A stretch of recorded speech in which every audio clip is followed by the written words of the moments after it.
ಈಗ ಬರ್ತಿರುವಂತ breaking news ನ ಪ್ರತಿಯೊಬ್ಬರು ಕೂಡ ನೋಡಬೇಕು. ಬಿಕಾಸ್ ಏನಾದ್ರೂ ನಿಮಗೆ ಬ್ಯಾಂಕ್ ಕೆಲಸ ಇದ್ರೆ ಇವತ್ತೇ ನೀವು ಬ್ಯಾಂಕ್ ಕೆಲಸವನ್ನ ಮುಗಿಸಿಕೊಳ್ಳಿ, ಯಾಕೆಂದ್ರೆ ನಾಳೆ ಬ್ಯಾಂಕ್ ಸೇವೆಗಳು ಇರಲ್ಲ.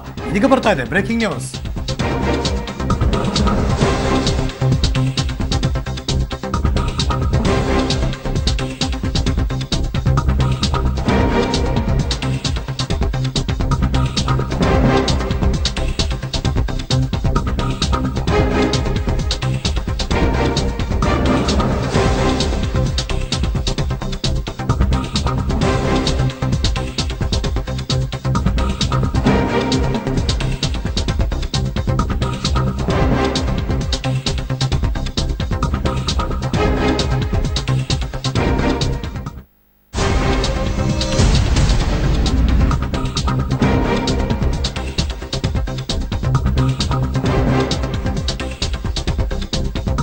ನಾಳೆ ಹೋಗೋಣ, ಬ್ಯಾಂಕಲ್ಲಿ ದುಡ್ಡು ಹಾಕಬೇಕು, ದುಡ್ಡು ತೆಗಿಬೇಕು, ಡಿ ತಗೋಬೇಕು, ಈ ಥರದ ಹಲವಾರು ನೀವು ಆಲೋಚನೆಗಳಿದ್ರೆ ನೆನಪಿರಲಿ, ನಾಳೆ ಬ್ಯಾಂಕ್ ಕೆಲಸ ಮಾಡೋಲ್ಲ.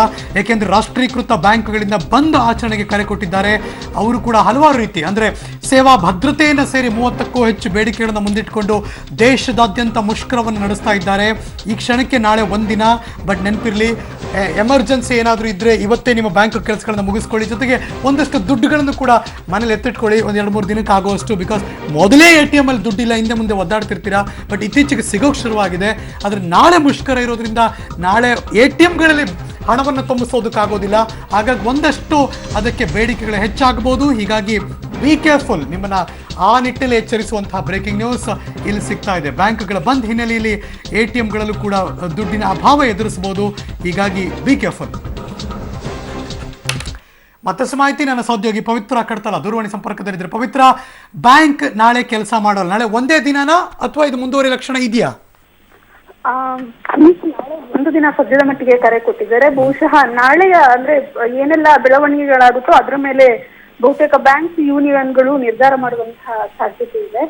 ಅದರಲ್ಲೂ ಮುಖ್ಯವಾಗಿ ಈಗ ನೋಟ್ ಬ್ಯಾನ್ ನಂತರ ಅವರ ಕೆಲಸ ಕಾರ್ಯಗಳು ಸಂಪೂರ್ಣವಾಗಿ ಸ್ಥಗಿತಗೊಂಡಿರುವಂತದ್ದು. ಅಂದ್ರೆ ಕೇವಲ ಅವರ ಕೆಲಸ ನೋಟ್ ಎಕ್ಸ್ಚೇಂಜ್ ಮಾಡಿಸೋದು ಅಥವಾ ಬಂದಿರುವಂತಹ ಗ್ರಾಹಕರ ಹಣವನ್ನ ಡೆಪಾಸಿಟ್ ಮಾಡೋದಾಗಿತ್ತು. ಸೊ ಬೇರೆ ಎಲ್ಲ ಕೆಲಸಗಳು ಕೂಡ ಸ್ಟಾಪ್ ಆಗಿದ್ವು.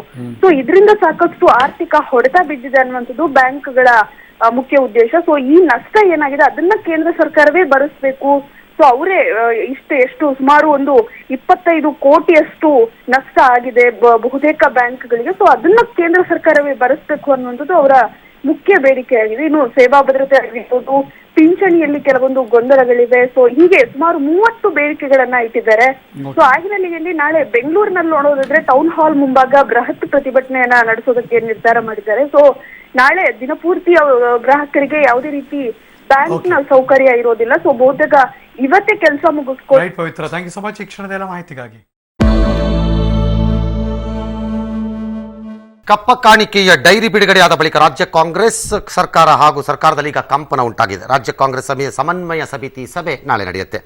ಹಿರಿಯ ಸಚಿವರಿಗೆ ಒಂದಿಷ್ಟು ಗೇಟ್ ಪಾಸ್ ಕೊಟ್ಟು ಹೊಸಬರನ್ನು ಸೇರಿಸಿಕೊಳ್ಳುವ ಚಿಂತನೆ ನಡೆದಿದೆ ಎನ್ನಲಾಗಿದೆ. ಚುನಾವಣೆಗೆ ಇನ್ನೂ 1 ವರ್ಷ ಬಾಕಿ ಇರುವಾಗಲೇ ಈ ಸರ್ಜರಿ ಮಾಡಿ ಮುಂದಿನ ಚುನಾವಣೆ ಗೆಲ್ಲುವ ಉದ್ದೇಶದಿಂದ ಕೈಪಾಳೆಯ ಈ ಕಸರತ್ತನ್ನು ಸ್ಟಾರ್ಟ್ ಮಾಡಿದೆ. ಸೋನಿಯಾ ಗಾಂಧಿ ಅವರು ನಿದ್ದೆಯಿಂದ ಎದ್ದಿದ್ದಾರೆ ಅಂತ ಕಾಣಿಸುತ್ತೆ. ಡೈರಿ ಸ್ಫೋಟಗೊಂಡ 4 ದಿನಗಳ ಬಳಿಕ ಸೋನಿಯಾ ಗಾಂಧಿ ಎಚ್ಚೆತ್ತುಕೊಂಡಿದ್ದಾರೆ.